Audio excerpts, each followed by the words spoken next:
Well, welcome everybody, and thanks very much for attending this discussion meeting tonight, which is hosted by Talking About Socialism. My name's Edmund. If this is your first time attending, you're very welcome. Our focus and the focus of these sessions is to provide a forum for serious but comradely discussion and debate about some of the key issues and challenges facing the socialist movement. So a little bit of housekeeping just while we start. To make everyone aware, these meetings are recorded and they're streamed live to Facebook and YouTube. So just to make everyone aware of that.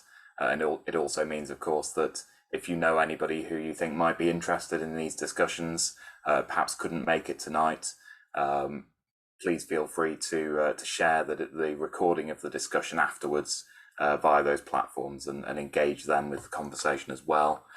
Talking About Socialism has a website, perhaps if somebody could post that in the chat, and we host articles there and reports of meetings like this as well.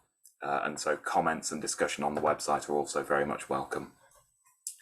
So the way that tonight is going to work, we're going to have a discussion which is introduced by Chris Strafford, a comrade from Manchester. Following that, for about 15 minutes, we'll have a discussion. Everyone is very welcome to contribute and speak, and I will make sure that everyone gets called in to speak. Whether you have a wide-ranging contribution, taking in a number of issues, or a single point or a question, please do raise your hand or indicate that you want to speak. Everyone will get 3 minutes initially, and I'll be very strict with enforcing that. But obviously, hopefully, there will be time for a second go-round for people who want to come in again. But we would very much like to hear contributions from everybody if possible. Please, if you could indicate via the Zoom virtual hand when you'd like to speak, if possible. If that's not possible for whatever reason, raising your physical hand will do, and we'll try and keep an eye on that and maintain a list of people who'd like to speak. So on to the subject of tonight's discussion. The topic is so-called broad parties of the left. As I mentioned, it's going to be introduced by Chris Strafford.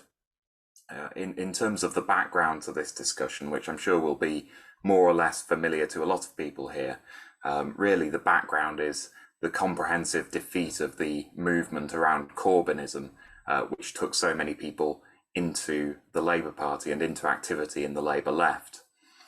Keir Starmer's made it clear that he won't tolerate a Labour government with a slim majority perhaps being held hostage by the left, and so to that end he's conducted a systematic purge of all left-wingers from the party at all levels, and in particular sought to preclude left-wingers from getting selected for positions of responsibility in the party and for parliamentary seats.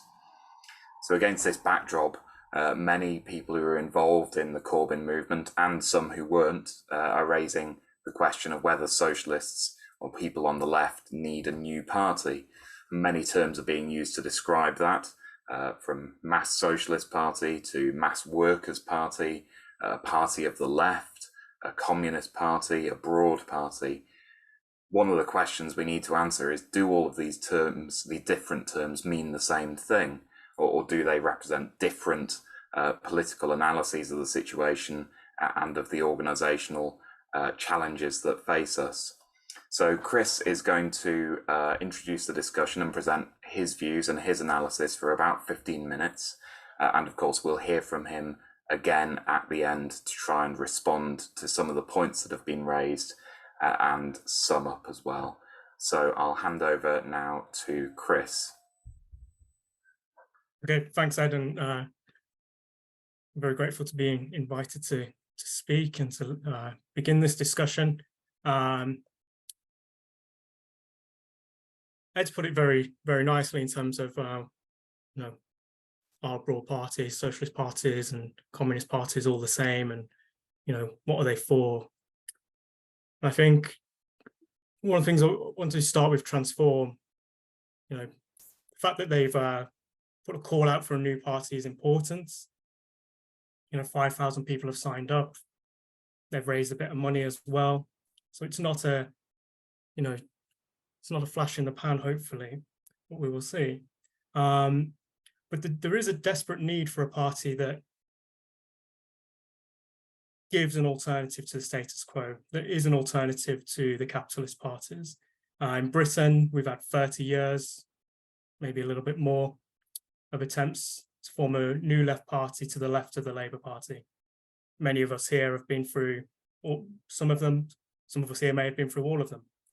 And what we've got for it is almost nothing to show, nothing in terms of organisation, nothing in terms of votes, nothing in terms of a public presence. What we have got from them is a long list of very hard lessons. Some of those I hope that will have been learnt by the comrades who have initiated Transform. And within their statement, there's a lot to agree with in terms of, against racism, don't think climate change is a good thing and what have you. And I'm not going to go through each of them one by one, as that has been done elsewhere. What I'm going to try and focus on is to talk about the strategy of building a broad party. And I mean broad in a political sense, not in the sense that a party that has broad appeal, because that would be lovely, wouldn't it? But broad in a political sense. And I hope what I say today turns out to be completely wrong, because we desperately need a new party. We desperately need a mass socialist party, what I would say is a communist party. And the premise of Transform, much like some of the others that have come before it, is that there are thousands, if not millions of people who are waiting for something to come along. In this case, they were people who supported Jeremy Corbyn and the politics of the Labour Party under his leadership. They are now politically scattered, homeless, and Transform obviously has taken steps to say something must be done about that. And it's definitely true that Corbynism gave people a glimpse of a better life, that it encouraged and excited millions of people to go out and vote and to support him and the policies that he backed. Whether we would call that them socialist policies is another argument, but there's no denying that there was a great upswell of support for him and his policies. Obviously, Keir Starmer can't match that, but that doesn't matter because Keir Starmer has a backing of something else that he thinks is more important, and that's the city, and that's the capitalist state, because it's a safe pair of hands, and the British state's B team ready to take over from a Conservative party that is clearly going off the rails. It's also worth pointing out, as Mike McNair has done in the Weekly Worker, that the bit of what is going on here with Transform is a bit of a rebrand from Left Unity, which some of us were involved in over 10 years ago, and will have been involved in those debates around Left Unity and within Left Unity. For the comrades who may not know what Left Unity is, it was a pre-Corbyn attempt to unite the left, following a call from the director Ken Loach into a new party. At the time, some of us here argued that it should be a socialist party. Other Marxists argued that it should be a broad party in a similar vein that the arguments for Transform are today. Alongside Left Unity and putting forward the Transform statement is the Breakthrough Party, which is a post-Corbyn attempt to create a broad left party. And the language that they use is very similar to that the Transform statement uses. Talk of elites, talk of redistributing the wealth. Their idea of socialism seems to be the old clause 4 of the Labour Party. What both of those had as maybe one positive is they had an idea that we do need a party. The other constituent parts of Transform is People's Assembly of the Left, People's Alliance of the Left. Basically just seems to be a lash up of different left groups. The other important element is the Liverpool Independents, who were initiated by former councillors in Liverpool who were suspended for voting, and rightly so, voting against budget cuts that would have impacted the people in their wards. And they have led significant local campaigns very focused on local issues and won free seats. Nick Rack has written an article for talking about social, laying out many of the issues of the Transform statement. I'm not going to go through all of them. I'm not going to copy and go over what Nick has written. I think it's well worth reading if you haven't already, but I would like to start by saying that, I concur with what he says in that, you can't have a communist or a socialist party if you can't name the enemy, if you can't name capitalism, because you can't name the alternative. So broad left parties ultimately a euphemism. It means the unity of reformists and revolutionaries, those that see the overthrow of capitalism in alliance with those who wish to reform the current state of affairs. There is absolutely nothing wrong in principle with working alongside reformists, environmentalists, free speech campaigners, pacifists. Partial unity for immediate work can produce, important wins and help stave off reaction. Where a large number of the left and initiators of Transform get it so wrong is to turn that kind of unity, to that broad unity, into permanent coalitions and parties.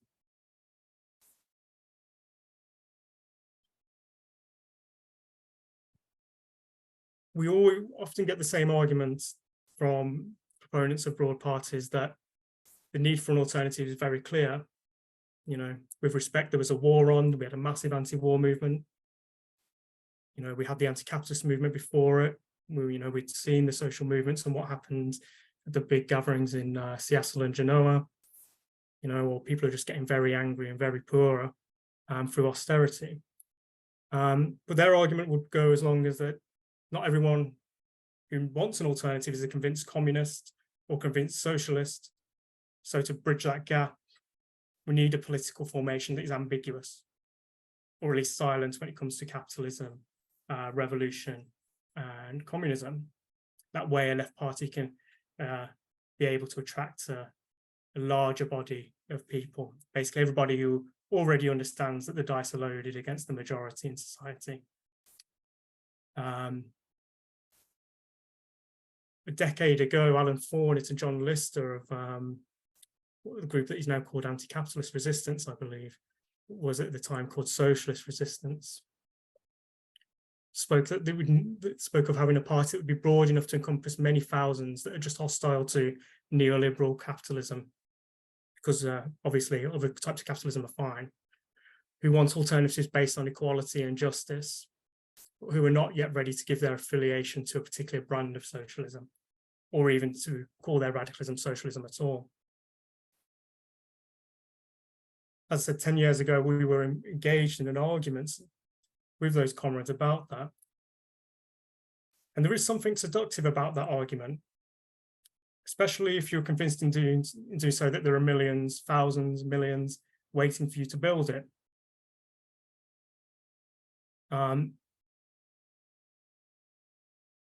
First thing that always strikes me about this method is how little some people think of ordinary workers, the working class, that we need to be told that austerity is bad, that war is bad, police violence is bad, etc., etc. As if we don't already know that. We do.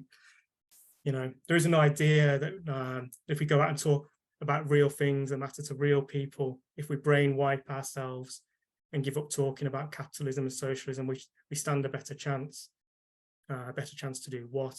A better chance to, get into government, a better chance to get a few reforms, but ultimately would stand no chance of having wholesale change in society. The other seductive arguments for the broad party strategy is that we're in a period of defeat, and we're in a period of defeat and retreat. So we fall onto possibilism, or what we might call today, courtesy of Mark Fisher, capitalist realism, is that there's just best to just get on with improving what we can, in the current system because there is no alternative. There's quotes aplenty, and I had some written down, but Ed is hurrying me up, from Marx and Engels and others that make clear why communists may not want to go down the road of a broad party. But I want to look at a couple of examples of how broad parties have actually worked, have actually lowered the political horizons of our movements and led to things like self-censorship and disunity. I'll take the first example as Respect, which was a poorly named lasher that came out of the anti-war movement and the Socialist Alliance, generally led by the Socialist Workers' Party in alliance with George Galloway and others, hoping to ride the anti-war sentiment. One of the things that part of that strategy was to focus and to use Galloway's links with community leaders, business leaders, and bigwigs and patriarchs in Muslim communities. And that left the socialist majority in Respect in a bit of a bind. Because we all know that most people in society, Muslim or not, Christian or not, are okay with gay rights, lesbian rights. We see it in the British Attitude Survey that time and time again, that most people are for everyone having good, free life and tolerating all the differences that we have in society. But that, of course, is not the case when it comes to religious leaders necessarily. So we had the odd thing when Respect was formed, that we had a Marxist majority that constantly gave way to the right-wing minority. Obviously, the big example, which many of you will remember, is that one of the leaders of the Socialist Workers' Party at the time, Lindsay German, proclaimed gay rights were not a shibboleth. A remarkable claim considering someone who'd spent their entire life fighting for gay rights and lesbian rights. And it was then not included in the 2005 Respect Manifesto. And who did that serve? Well, it didn't serve the socialists, and it didn't serve anyone beyond Galloway. What we ended up with is self-censorship, the inability to tell the truth, to actually go to the electorate regardless of religion, and put the case for gay and lesbian rights. Or just one example. I'm trying to go a little bit quicker, so I apologize if I'm skipping ahead a bit. Another example is Syriza, which is a much more important example because it actually managed to take government, so take power. It's possibly the most successful broad party in Europe over the last decade. It became a mass force because of the general strikes and the mass movement against the austerities imposed by the European Union. When Syriza became the biggest party in the Greek parliament in January 2015, at the time I said it was a precarious victory for the left. Then also almost immediately, things started to look bad. To form that government, Syriza made a deal with the Independent Greeks, which is a chauvinist right-wing party in Greece. And we remember all the drama about the back and forth, about haircuts and defaulting on debts and what have you. But ultimately, Syriza caved. And, we remember that Tsipras and Syriza accepted the third memorandum, committing his government to carrying out the austerity measures.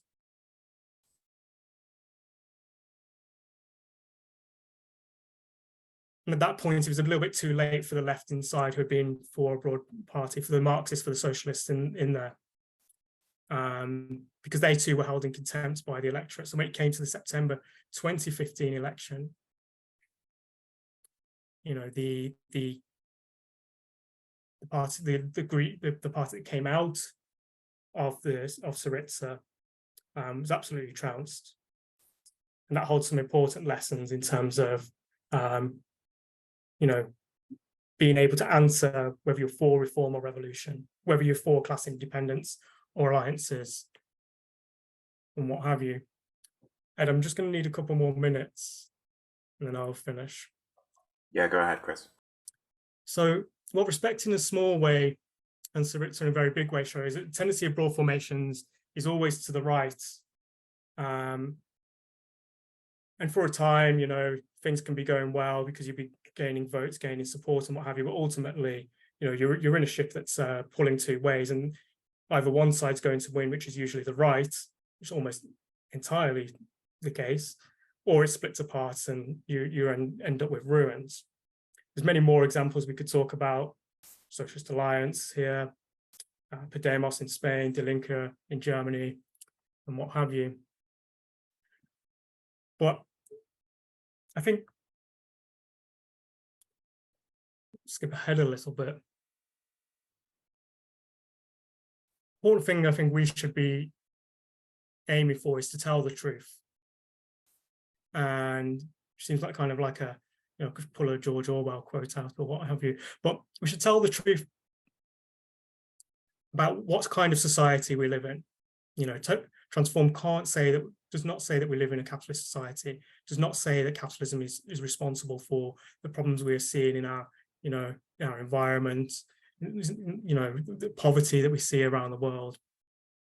We should be able to tell the truth that there should be an alternative, and there is an alternative. And that alternative has a name. I would say communism. Others on this discussion would say socialism. Either way, that's fine. We don't need to be telling people that racism's bad or climate change is bad and all the rest of it. People already know that. And I think, you know, one of the things that, you know, one of the things that is important is to be able to name that alternative and to fight for it. So we must argue against the broad party strategy, as it is unity of competing interests and different programs that can only ever be temporary. We end up weakened. We can see that today in Britain. Instead, I think, and I'm going to be as quick as possible here, 30 seconds. Instead, we should seek to publicly intervene politically as communists, patiently but boldly making the case for a future beyond capitalism. We need a mass communist party. There is absolutely no principled reason why communists are not united in a single organization. If anything, our separation and isolation should be understood, as Lucio Magri understood it, as a gravest sin for a communist to be isolated. We need the unity of Marxists as Marxists. Whatever becomes a Transform, you know, we need to come together, not just for unity's sake, but collectively we can begin to do some serious work. Building political space and organization needed to make a serious impact. An organization is committed to democracy in all spheres of life, genuine democracy, a republic, genuine human freedom, you know, no more miserable Mondays, to steal a phrase, to turn all this anger and despair that we see at the state of the world into a collective force that can actually be a threat to the existing order. I apologize for going on a little bit longer than I should have done, Ed. But yeah, thank you. Not at all, Chris. Thank you very much for that introduction. And I can see that people are applauding and appreciating it as well. I thought that was an excellent introduction, which drew out some of the important ways in which the broad party strategy in general, in pretty much every country where it's been tried across Europe and beyond, but also the ways in which it's tried and is still again being tried in this country with the Transform Politics initiative, just doesn't meet the bill and doesn't adequately describe and challenge the system that we know is responsible for the problems facing humanity, and doesn't come close to suggesting the kind of alternative that we actually need to solve those problems. So I thought that was an excellent introduction. I'm going to chair people in to give contributions. Remember, it's strictly limited to 3 minutes, but hopefully we'll have time for another go round once people have been all asked to contribute and come in. So to kick us off, I've got Richard Purdy, and then I'll have Matthew Jones. But please, everyone, keep raising those virtual hands and let me know that you want to come and speak. So, Richard. Thank you very much. To be honest, comrades, I'm absolutely staggered that Chris Strafford has spoken for however long, 20 minutes. And listening to what he said, you wouldn't actually gauge the fact that as we discussed this evening, we're at the back end of 12 months or 14 months actually of the most sustained working class struggle that we have seen since the defeat of the miners' strike in the late 70s.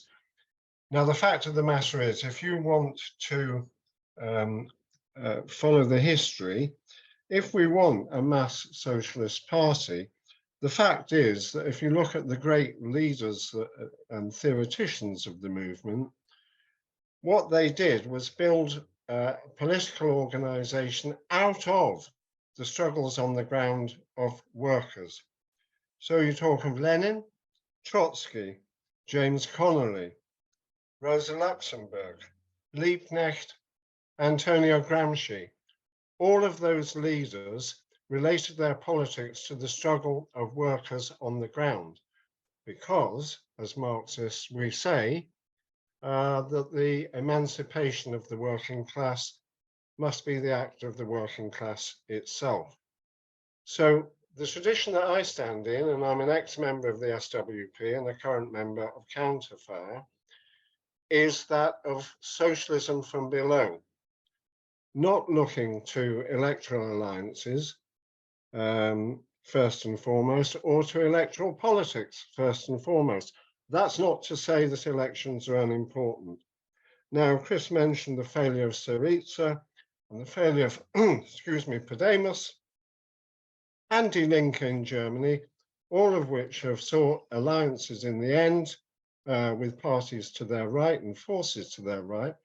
That's because they have not based themselves principally on working class struggle. Sorry, I'm going to wind up now. The other thing I think, comrades, that has been missing from the discussion so far, and from all the writing that was done and the critiques of Transform, is that if we want to smash capitalism, you have to discuss how the power of the capitalist state can be broken. That can only be done on the basis of huge, huge mass mobilizations of workers on the ground, not by any form of electoral politics, not by any form of reliance on leaders, no matter how left-wing they might sound. And this, of course, ultimately accounts for the failure of Corbynism, because the power of capital cannot be smashed electorally. It must be smashed by huge mass mobilizations. We've only seen the beginning here of what's needed, but that is what's needed. And it certainly isn't the kind of politics that we see in Transform or previously in the movement around Jeremy Corbyn, I'm sorry to say. So that's, I'm pretty fiercely critical of what I've heard for those reasons. Thank you, comrades. Thanks, Richard. A nice challenging contribution to kick us off. And thanks very much for keeping to time as well. Right, so next I've got Matthew and then Soraya. Yeah, I think the thing is, I think we have to take account of the fact we're in a new situation. We are going to have a new party. The question is, what kind is it? You know, I mean, the thing is that the importance of Corbynism actually is to blow the Labour Party apart, because actually what happened, of course, is that traditionally the Labour Party basically allowed the left because it wasn't a threat. You know, the point was that the left could be left in place. I mean, Blair never bothered. I mean, even when he was asked, you know, would he get rid of Corbyn? He said, no point. You know, the point being is that you know, providing it didn't pose any issue, it could be left in place and people could be exhausted by spending their time fiddling around with the Constitution, Labour Party and all the rest of it, as opposed to actually agitating or doing anything useful. The point, but Corbynism, of course, is he you know, for a historical accident, it actually, you know, succeeded in posing a threat. And the thing is, Starmer is actually the Starmer project and his minions, Evans and so on forth, is actually to destroy the Labour Party, which is what he's doing, as it has previously existed, you know, in terms of its organisation, in terms of its internal democracy and the rest of it. So whole people, loads of the organisations being flattened and lots of people being driven out. So we're going to have a new organisation, you know, so under the new condition. No, I mean, I think Conrad previously spoken about the nature of the class struggle is important as well, but I don't really, unfortunately, in 3 minutes, can't really go through it. The point being is that it is that you know, the Labour Party will be shattered, and the generation of Transform is the first part of a process of generating a new organisation of some description, which is also being seen in other parts where you're seeing likes of Jamie Driscoll, you're seeing likes of Emma Dent-Coad and so on standing against Labour Party, a whole slew of people standing against Labour Party all over the country now. And you know, with not just under conditions like they get a Tusk vote, you know, a few hundred, but under conditions where people are prepared to put thousands of pounds, you know, in small contributions, in you know, appeals, under conditions where these people will get thousands of votes and in some cases get elected.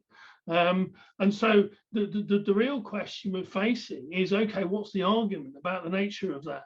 You know, and I think, you know, okay, people can be critical of Transform and the platform and so on and so forth, which is fair, you know, but the point being is it's a live argument. Okay, you know, do you understand capitalism? Do you understand, you know, the nature of the ruling class and what it's actually doing, and the fact that Starmer and so on, they're not just evil people, they actually serve a certain end, you know, which is is part of the, you know, the whole sort of thing of the political confusion that comes out of the, you know, which all is a hallmark of Corbynism. There's a complete political confusion. I'm going to stop you there, So Matthew. I think you have to pose the question in different terms in that way. Thanks.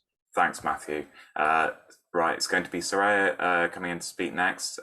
Please, everyone, I'm sure that all of you have things to say on the subject about Transform and about what sort of organisation we need in general. Kirsty, I can see, has been posting a lot in the chat, so by all means, if you want to come in and speak, then just raise that hand. Soraya. Chris can obviously speak for himself, but this is, my understanding is this is a discussion on the nature of the party that we need for the working class. And it's a given that, that the working class must be the agents, the only agents who are capable of defeating the capitalist system. But it's a question of what sort of party do we need, and unity of workers is essential. But I think to say socialism from below, that needs to be, but what does it mean?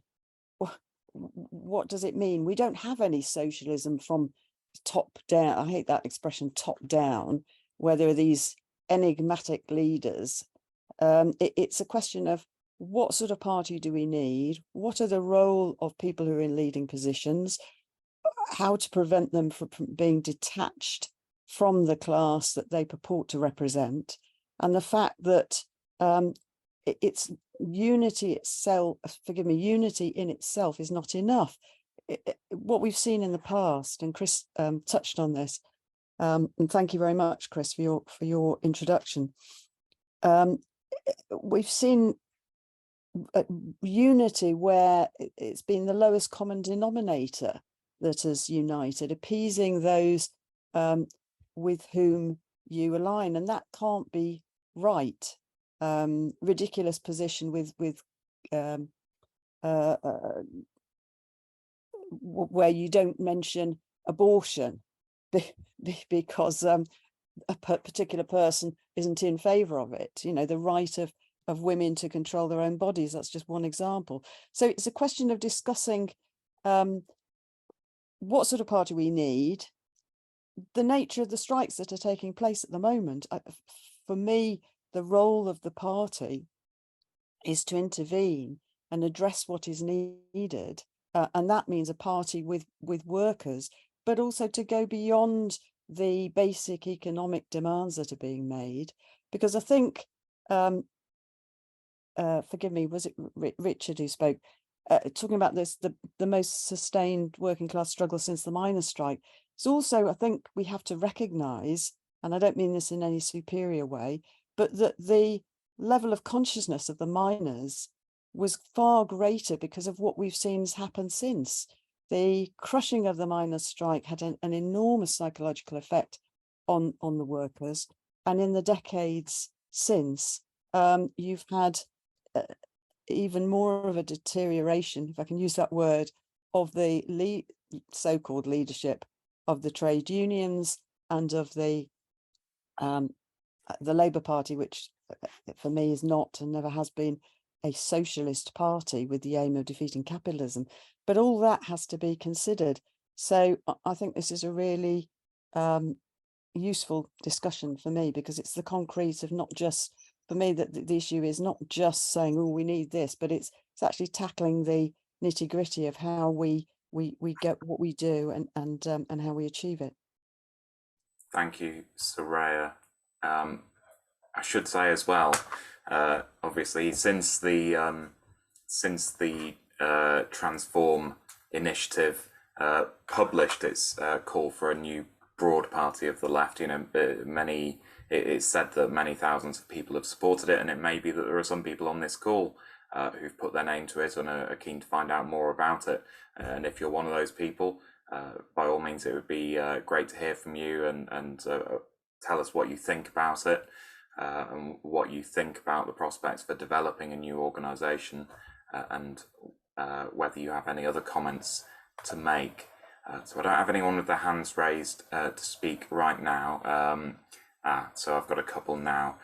So I've got Minnie Keane first, then I'll take Nick Rack, then Julie Furlong, and Minnie, perhaps if you can also introduce the name, your comrade who's beside you as well, so we know who you both are. That would be great. Hiya, thanks, Minnie. Yeah, this is Graham, but just going to speak. Okay, just want to say that I agree with Nick's article, I really do, and in particular that we need to identify the enemy, and we just need to keep shouting how many people are killing, how many people are killing, and the many ways they are doing this. The ruling class, we are under a dictatorship of the ruling class, basically. Greenpeace have now been outlawed from the government's table. They're not going to be allowed to take part in any government discussions. Even Greenpeace, oh, they had the cheek to go on the Prime Minister's roof. Also, this thing about the Labour Party, and I know read that article that Mike McNair wrote for Weekly Worker, and he was saying about holding on to nurse, about, on this sort of labourism thing, and holding on to nurse and not throwing that out.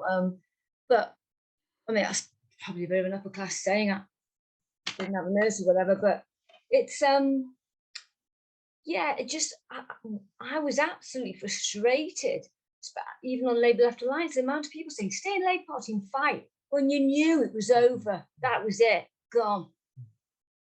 So annoyed. Now the thing I will say about Transform is they're doing something, got my name on the list because I want to see what's going on.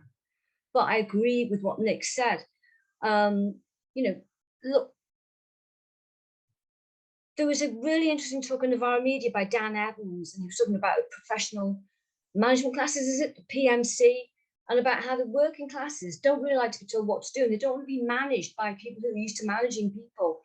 So really, you've got to make we've all got to, I'm one of them, we've all got to get together and form an alliance with everyone together, the working class, and that is so difficult. It's so difficult. We've got the billionaire media, Murdoch, all the lies, all we go on about is migrants, and there's nothing about the cost of living crisis and people not being able to eat, and then the attitudes of some people in this country as well, the people on benefits or whatever, or poor people, or people on low-paid jobs shouldn't be able to afford certain things, and there's a horrible percentage, the bar graph going around of people who think, yeah, those people shouldn't be able to afford this. So we really do need a platform to shout, there's the enemy. They're only small. We're huge. Get over here now and we'll do them in. Thanks very much, Minnie. Came in well under your 3 minutes then. So by all means, if you want to come back in later, then just let me know. You've got time saved up. I'm going to take Nick and then Julie.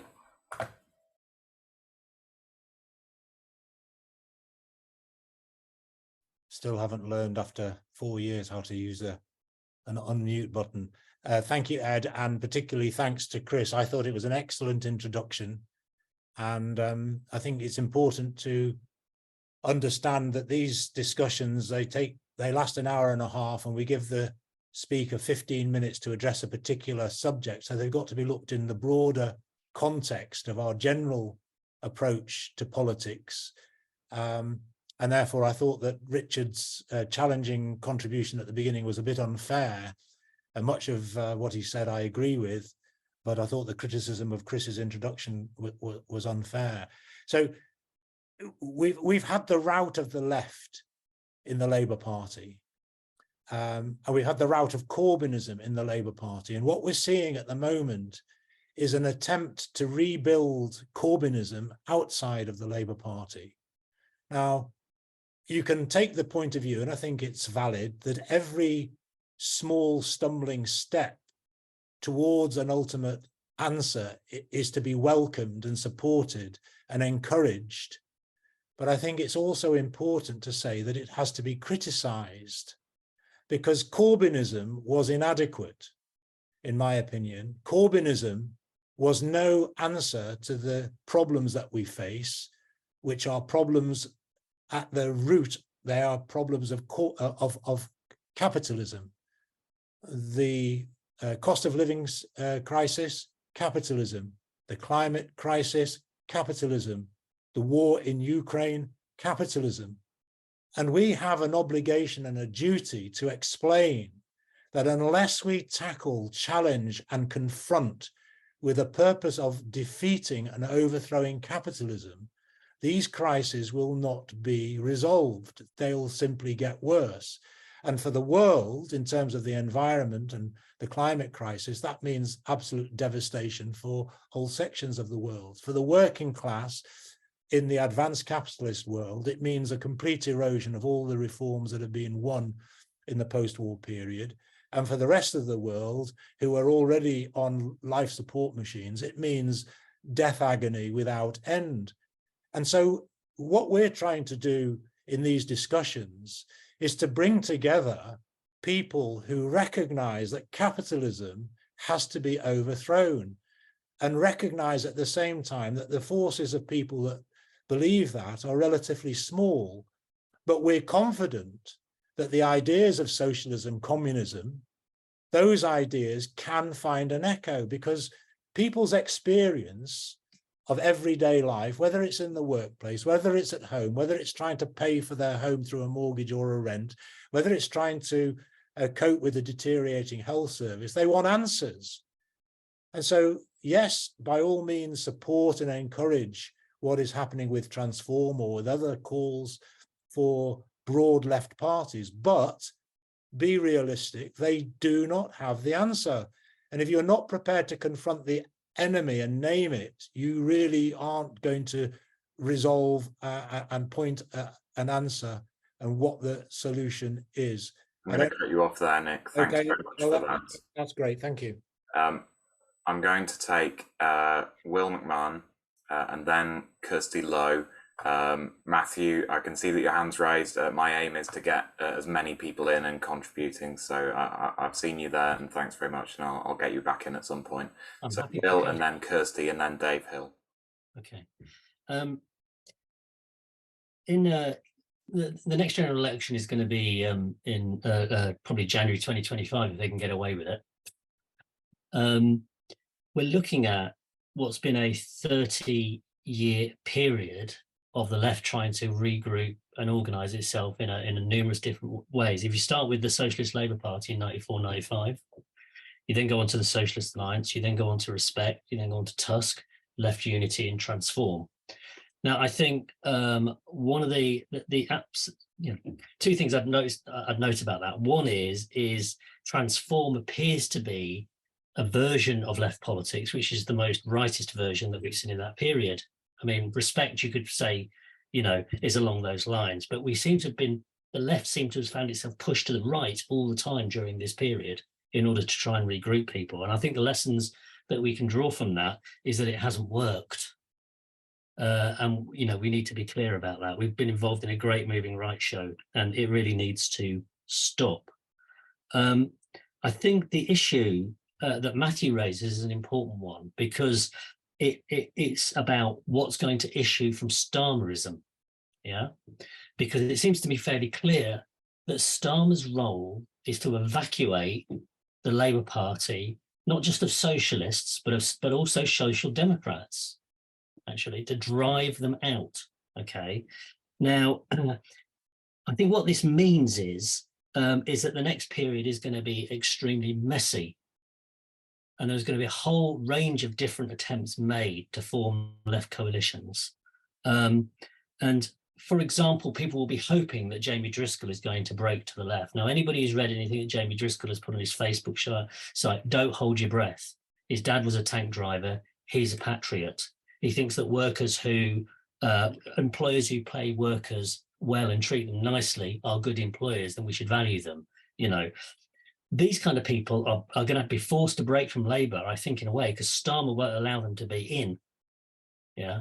So this means that the reformation on the broader left that we're going to see is going to be extremely complicated. It's going to be messy. And I think the real danger, and I think electoral politics are important, actually. It is important for the working class to have working class candidates in Parliament, in councils. It's really important. Doesn't mean you have any belief that these kind of bourgeois institutions are going to deliver socialism, but you must be in that space fighting for it. But it's highly likely, I think, that we're going to end up with a broad left coalition on a messy minimum programme. And that, frankly, would be a bloody disaster in a period when the assault on the working class has been phenomenal. So we must fight against that. Be very clear to fight against it.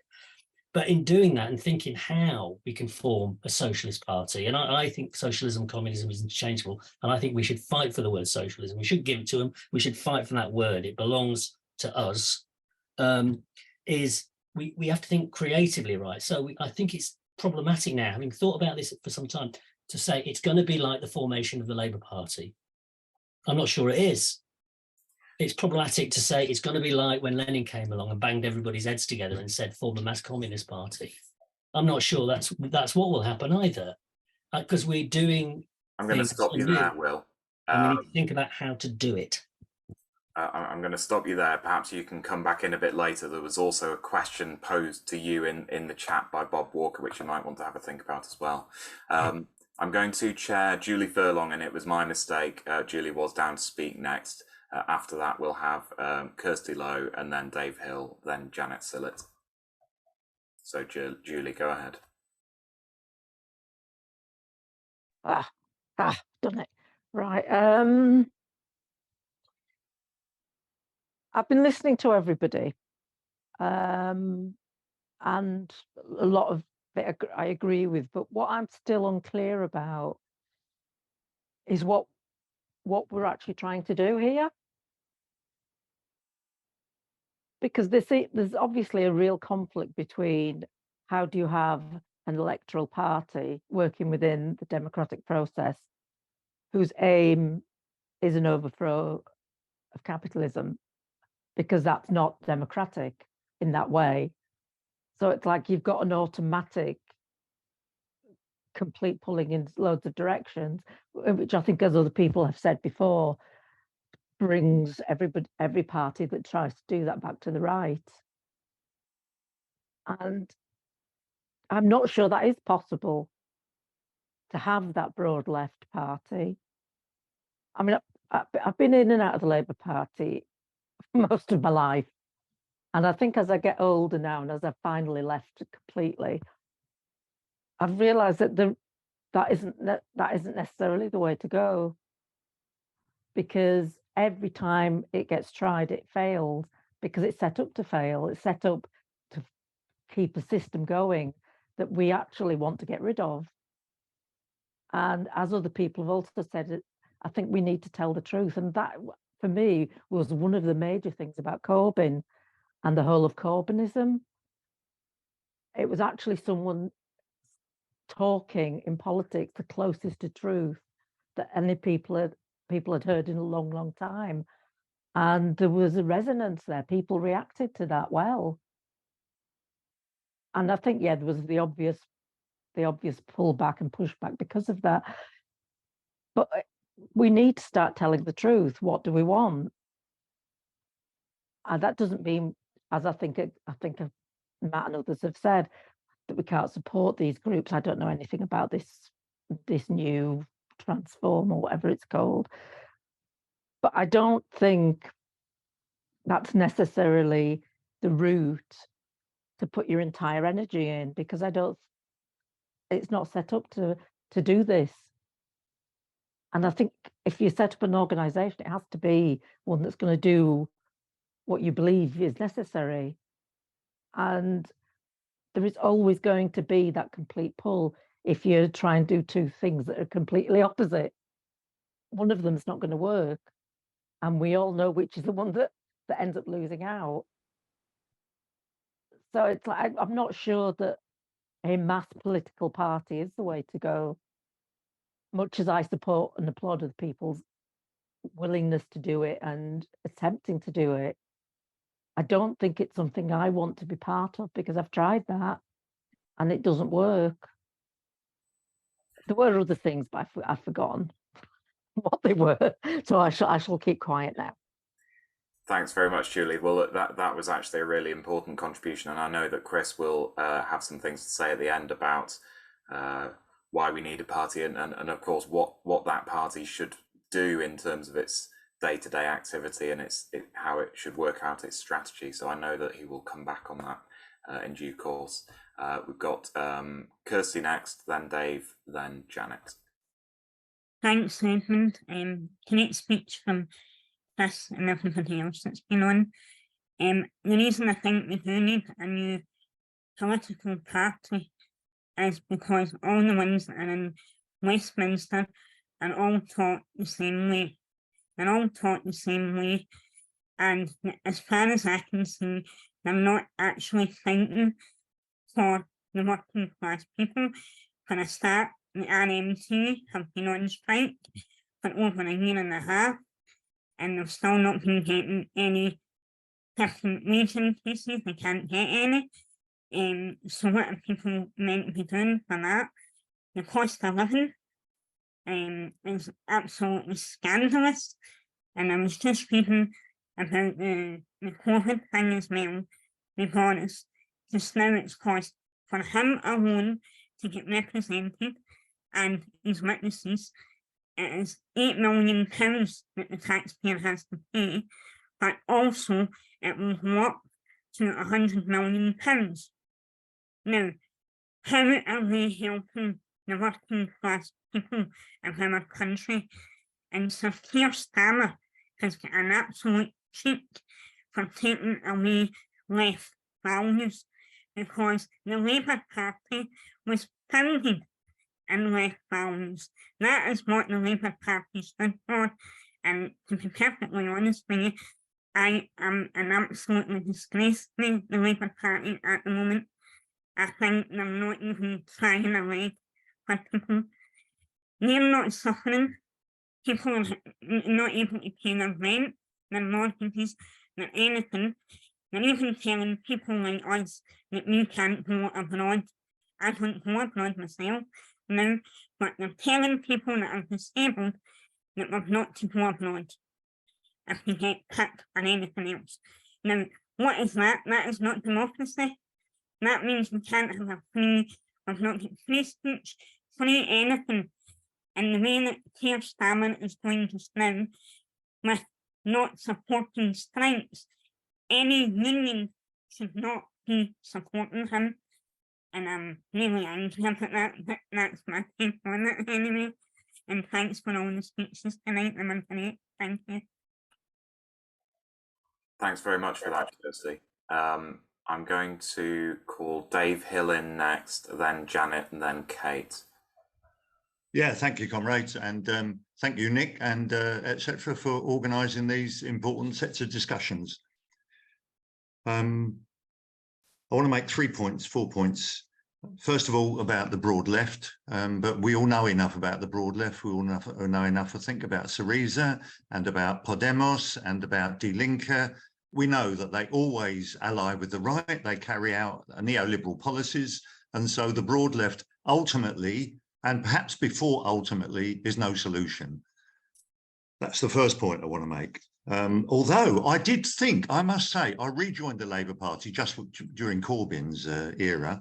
I did think that his programme actually could have been read as a transitional programme in the Trotskyist sense. It would never have been allowed to come to pass. But of course, Corbyn didn't view it as a transitional programme, and neither did most of the people who supported Corbyn.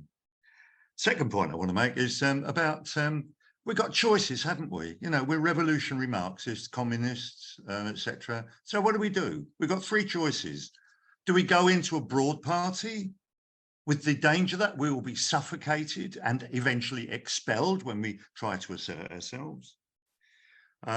Do we enter in a more organised mode as entrists into a broad party, or do we get 0.1% currently? And I've only got 0.1% of various elections. Do we form a unity or a group of avowedly Marxist and socialist communist parties? And I think ultimately that's what we've got to do.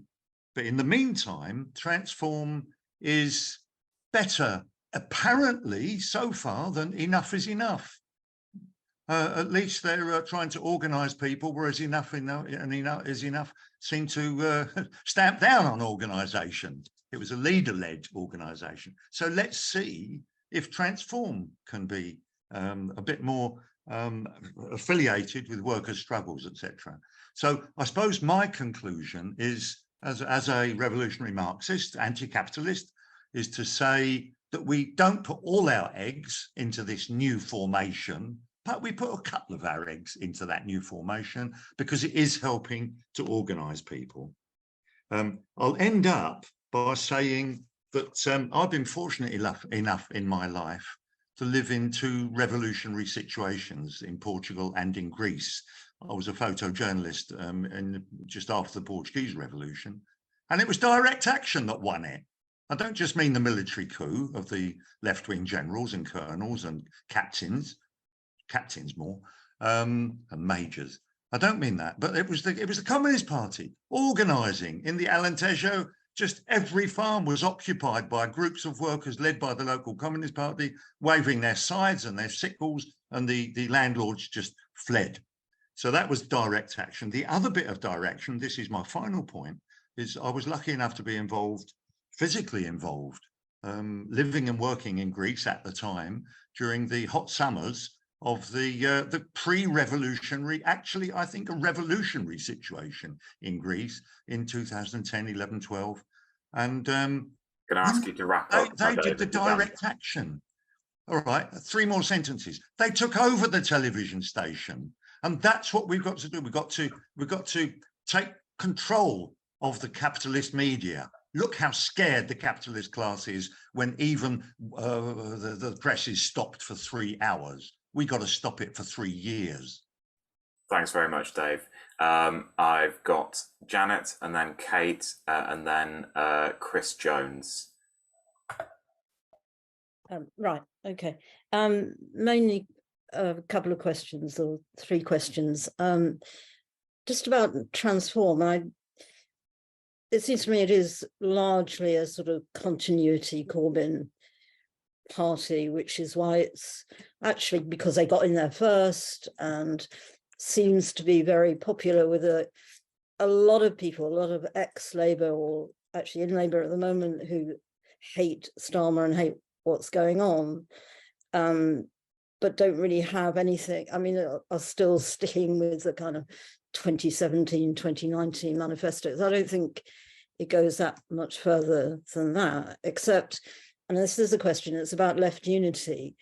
It seems to me left unity doesn't really fit in there terribly well, but I mean, I'm not up to date with left unity, but some people who are speaking on left unity's behalf are not speaking like Transform at all. Somebody like Felicity Dowling, who clearly is expressing, you know, transformational, revolutionary. She's the Socialist Party, I think.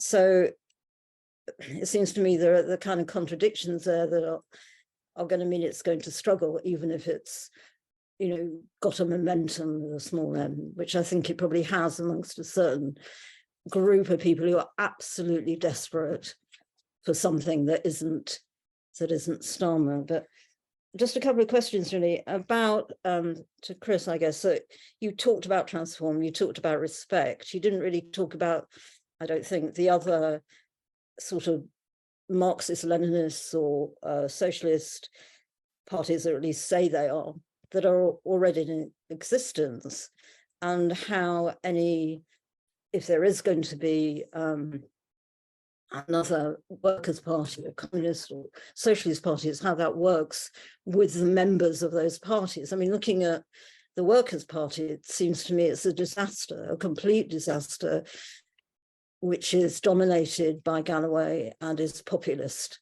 Although it may be that he's got such a presence and is so charismatic that that isn't really the case, but that's how it comes over to me. And I think what he's doing is absolutely dire at the moment. But I'd just like to know how you think those will fit in terms of working with or whatever, because I don't think you mentioned that.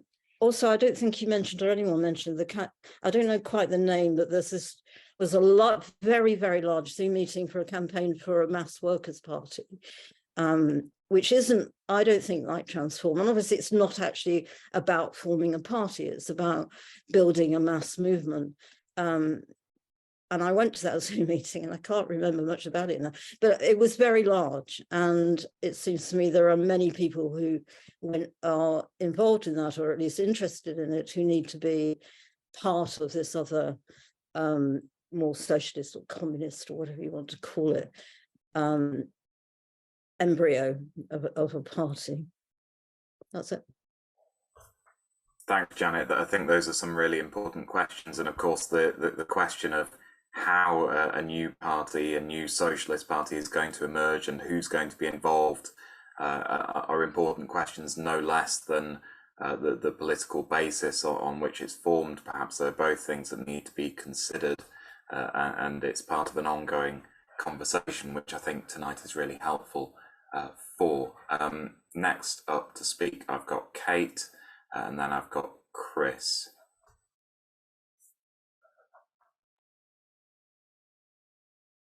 Am I unmuted? Yes, Yeah. we can hear you. You Kate. can Go hear ahead. me all right. I'm sorry, I can never figure it out. Yeah, I mean, I just wrote down some points really, and I did sign this appeal for a mass workers' party and a kind of a movement towards that. And when I signed it, it's because I was just so fed up with the Labour Party. And I mean, I've been expelled from the Labour Party. But like now, just trying to think about how it happened, I kind of have some misgivings about having signed that. So that's just the first thing I wanted to say, just to be honest. I wanted to ask the person who made the presentation what he thinks about the role of the unions. I mean, there's a lot of talk about the unions disaffiliating, but I'm only aware of the Bakers Union that have disaffiliated. Maybe there's another one. That seems an enormous thing to sort of achieve. But also there's a whole mistrust on the left of the unions and the underbosses, and the feeling that the bosses are betraying people. And myself, just trying to support people on strike, I feel that they've not really got much out of the hardship they've undergone, the massive efforts they put into it. Where I'm based in Whitstable, there are a lot of people who are Corbyn supporters, and some of us have been kicked out of the party, some of us have left. There's a huge kind of feeling of disillusionment, and people are very, very skeptical about this idea of a new workers' party. Most people really laugh if I say anything about it. People are more interested in doing practical stuff, really, and we've set up a trades council, and I'm now a delegate to that. I'm shocked myself, but and I feel that's something useful I can do. And I've got involved with supporting the RMT campaign against closing down the offices, the ticket offices, and the massive public support for that is, you know, really that kind of indicates where you could get with socialism, and that's across the whole spectrum of people who appear to be middle class or working class, or people who are young and old, you know, particularly with old people. So you can kind of see that there's an energy to change things. There just seems to be so many different views. I mean, I was talking to someone in Socialist Appeal, and apparently they think the Labour Party can be reclaimed, and I think a lot of people would laugh at that, but that is actually a view they hold. So I wanted to try and organise a meeting to put across these different views and just have a discussion and not come across with any line, really. Just to say that I have a friend who's in CPGML. Someone mentioned these communist parties, Marxist Leninists, and I've gone to some meetings he's organised, but I feel quite worried about them because I feel they're quite sectarian.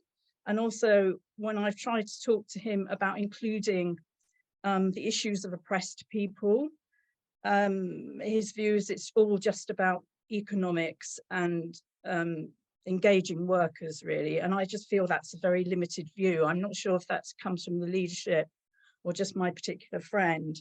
So I feel quite worried, and I feel they're quite sectarian. I just wanted to say something about socialist electoral politics as well. I mean, I don't really trust electoral politics, but if we had someone in Kent who was on the left, who was a socialist, who we could support during the election, I think that would be one strand. And, you know, I would do that, but there's been nobody I've actually wanted to support. So my main question is about the role of the unions, really. Thanks very much for that, Kate. What I'm going to do, comrades, I've got Chris down to speak next. And then once everybody who hasn't spoken in the meeting yet has come in and been called to speak, what I'm going to do is I'm going to call Chris Strafford back to respond to some of the points that have been raised. And then if anybody else wants to make brief contributions after that, people who've already spoken, then we'll squeeze that in as well. So last call for anybody who hasn't spoken yet. Please, by all means, raise your hand and I'll fit you in. So Chris, go ahead. Hi, thanks, Ed, and hello to some comrades and faces I haven't seen for quite some while. I think this has been a really interesting discussion, though I actually disagree with Chris's main point. But I think what people have raised around it has been very interesting. I don't disagree with broad front organisations per se. I think they have enormous problems. I think you've got to look at more concretely at whether a particular project might or might not move anything forward in terms of the broad and general class struggle. Now, I think that's problematic in several different ways, one of which is that these organisations that have featured in the conversations this evening tend to be focused electorally, which is not something that you know, I get overexcited about. In fact, I think I've told everybody who's approached me in the last month I'm not doing anything in the next general election. I think I'd rather be out on a picket line or something like that. And I think that is a problem because, I mean, there is so many developments. I'm in Manchester. There's so many developments going around in Manchester at the moment of different ideas being put forward about candidacies, parties, and what have you. I mean, we're seriously looking at there being, you know, an independent in South Bolton, George Galloway in Rochdale. I've no idea if there's any transform-related people knocking around here. And also at the other end of the scale, you know, you're going to have diverse small communist groups, Communist League, Socialist Equality Party immediately come to mind, who are also going to be standing. So I think there's an enormous diversity of ideas, debates, possibilities, some bonkers, some brilliant, most somewhere in between with sort of a degree of sense to them that you need to look at. So I've got a much broad sweep view at the moment of just dealing with each concretely as they come along in the electoral terms. But I've found myself discussing repeatedly with people, again over the last month, around how that Richard's point, in fact, from very early on, how does that relate to the actual class struggle? How does that relate to the trade union movement? How does that relate to the tenants movement? How does that relate to the trans rights movement? And people, I think, are separating these things off far too much, not for bad reasons. They're actually separating off because there's so many things going on, so many initiatives coming along. I think, I mean, I'm totally in favour of building a broad socialist a specifically socialist, clearly socialist, revolutionary Marxist organisation in the shortest possible length of time. And what I do tactically at any stage has got that always as its backdrop, whether it's mentioned or not in the particular context. So for me, I mean, let's see what happens with each of these initiatives. I think, oddly, Dave might be surprised anyway. I think I agree with Dave, one of Dave's last points, when he says, effectively said, suck it and see in your area. Because I've no idea if there's going to be any transform in Manchester, but in some areas it might pull together some good comrades, which makes it worthwhile. Cheers. Thanks very much, Chris. Just before I move on, Michael, your hand was in the air, but I wasn't sure if you were asking to speak or not. Michael Butler.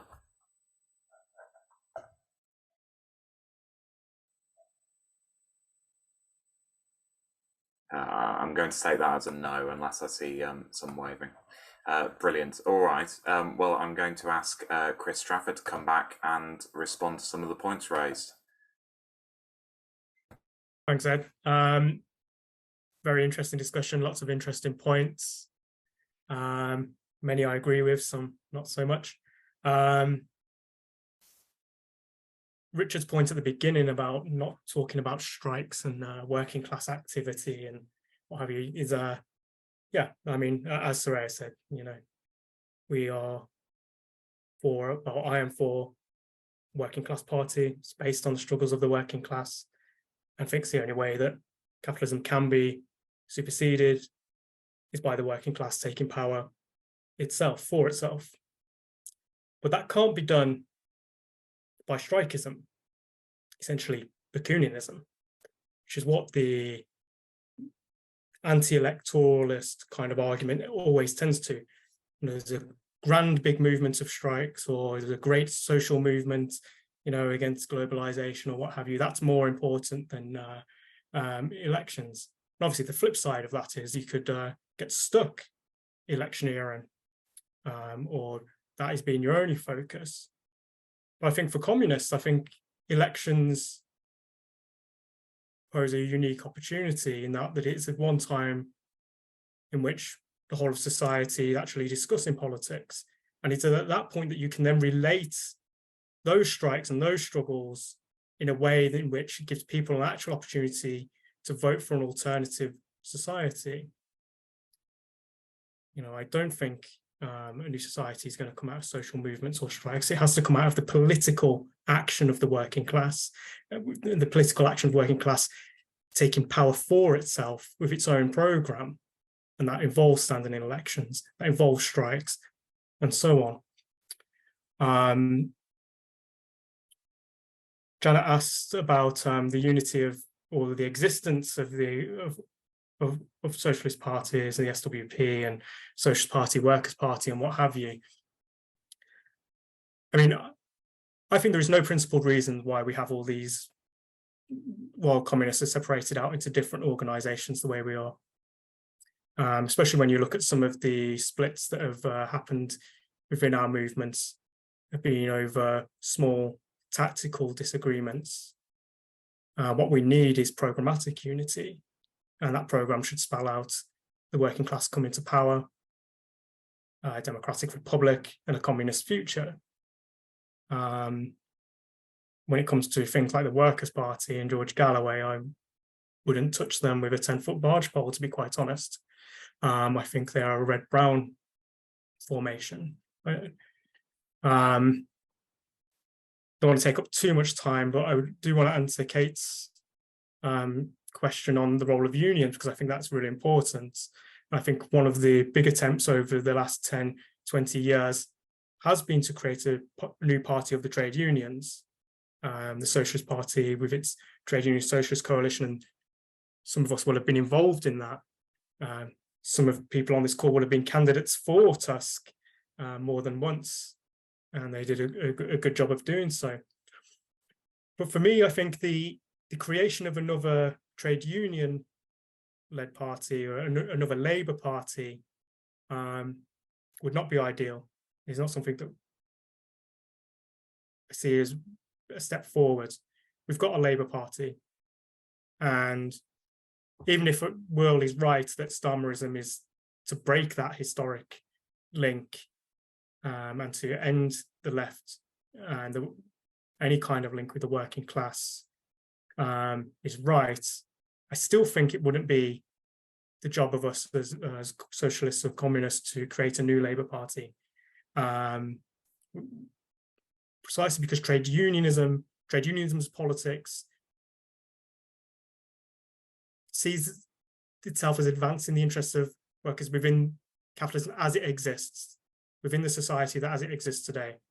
Whereas what we need is an organisation, a party that fights for a different future, an alternative. But saying that, unions are a site of struggle. We'd also want to win unions to a revolutionary position.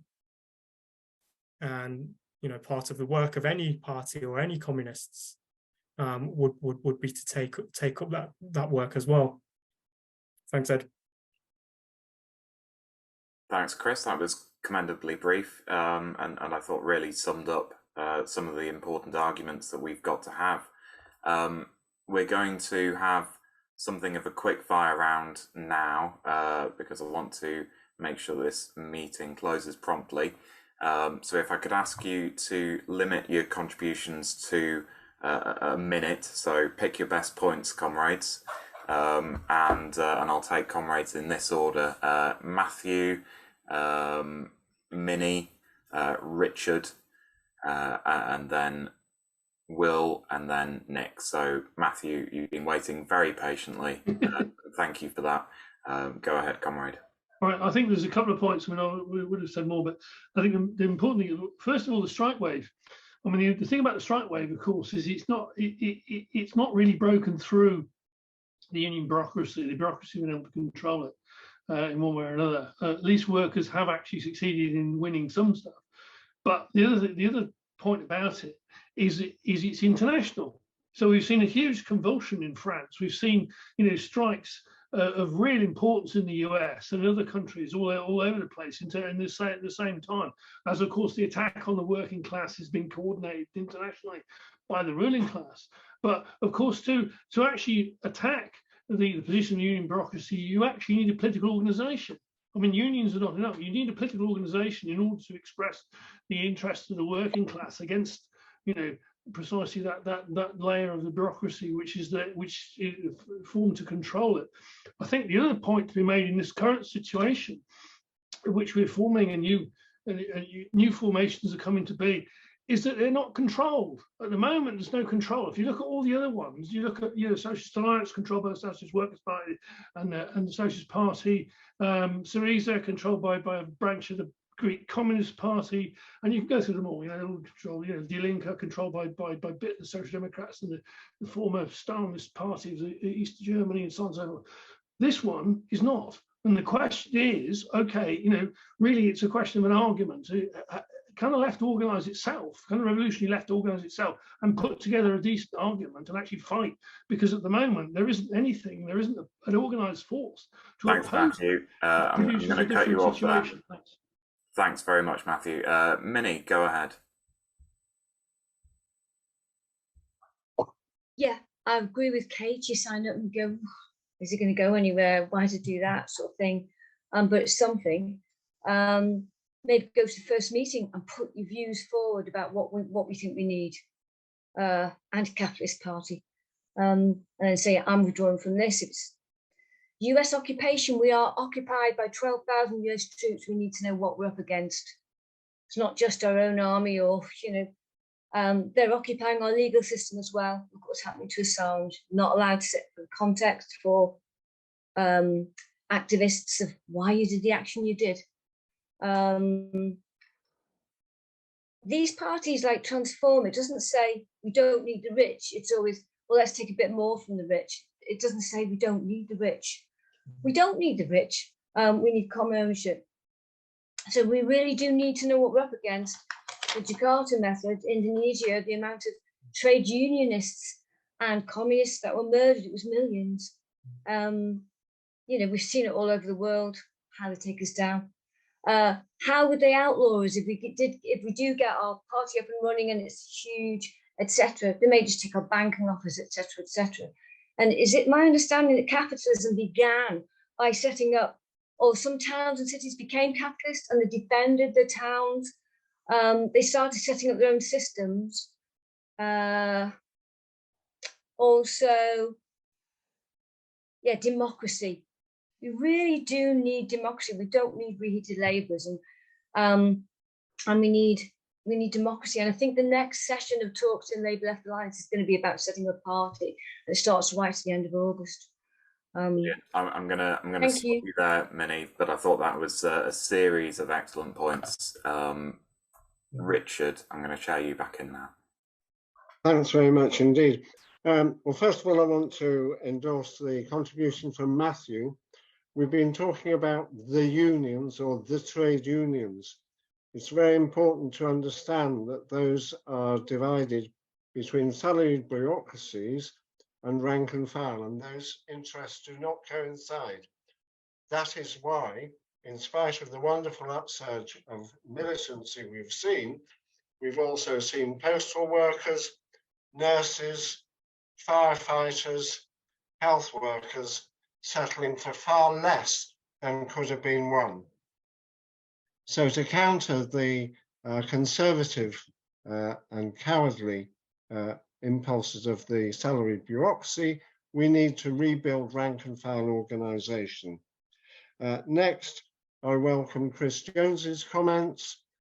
He lives and is active in Greater Manchester, and so am I, so I'm looking forward to getting together. Listen, the main point I just wanted to make briefly is this. Everyone in this meeting is in a minority within the working class. People like me, people like Chris, and people like Nick Rack, we're in a minority because, as Marx noted, in every epoch, the ruling ideas in society are the ideas of the ruling class, the Murdoch filth, which somebody referred to. Now, so the question is, how do working people get to change their outlook? And the answer, history has shown us over and over and over again, is in struggle, because it's then that the received ideas contradict most sharply the lived experience that we're going through. And if you can permit me just one illustration of that. I'll give you 20 seconds, comrade. Okay. When the miners marched through Mansfield in 1974, I marched with them. Do you know what the chant on the march was? To the office workers who were following the march from their windows above the shops, the chant was, "Get your tits out, get your tits out, get your tits out for the lads." And in the Yorkshire Miner, there was a page 3 girl. When the miners went back to work, there was no page 3 girl anymore. And why? Why people changed their views about women? Because women had stood up tall, they'd organised, they'd spoken, they'd addressed mass rallies, they'd organised. I'm gonna cut you off there, Richard, but thank you. And it is a really important point, and I think it bears some repeating how the experience of struggle can change all sorts of ideas among our class. So thanks very much for making that point. I'm going to take Will and then Nick Rack. I'll be very quick. Just on Chris's point about how far Starmer's going to go, I don't think he's going to try and get rid of all the unions. I think he'd quite like to hang on to the right-wing unions. I think that's the business unions, I think we used to call them.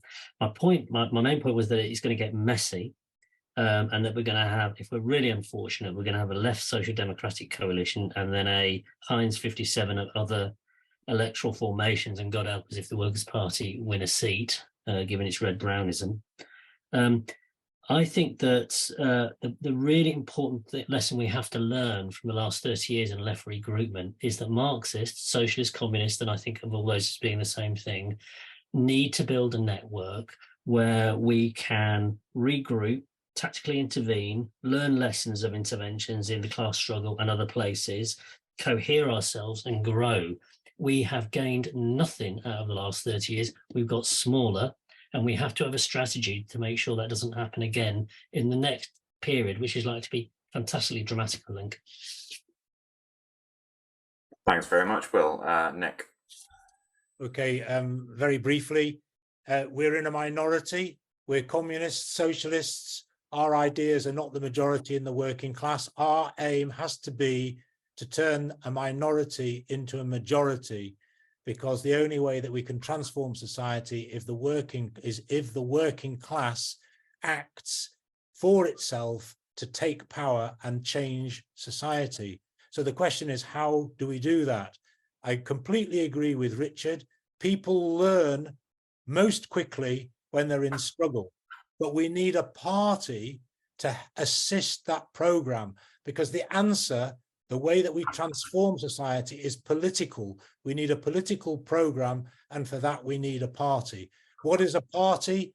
It's campaigning so that an idea that you stand for becomes prevalent and dominant in the working class. And that's got to be the idea of the common ownership of the means of production, the abolition of the wages system, and the transformation of society into one in which everybody contributes as they can and everybody takes what they need. Thank you. Thanks very much, Nick. Very succinctly put. It's now nearly 9 o'clock, so I'd like first of all to thank Chris Trafford very much for the introduction and the responses he made to the points. And I can see the whole meeting expressing their thanks there. It was an excellent discussion. I'd like to thank everybody who contributed to that, whether they made contributions out loud or in the chat as well. It's been a very lively discussion, and no doubt this discussion will continue in this forum and others as things develop on the left and as the ongoing conversation about how we meet the challenge of the situation we're in and what sort of party we need, how that conversation will develop. I'm sure we're all very keen to see. I'd like to remind everyone that this discussion tonight has been live streamed, so it will be available online within a day or two, I think, on Facebook and YouTube. So please look out for that. Details will be circulated, and please send it on to anybody who you think might be interested in what we've spoken about tonight. The next meeting will be in a fortnight's time. Will McMahon, who's on the call tonight, will be addressing the developing situation in Ukraine, the current state of the war, and the potential for it to become a permanent situation. So thanks very much, comrades. Have a good evening, everyone, and we'll see you at the next meeting in 2 weeks' time.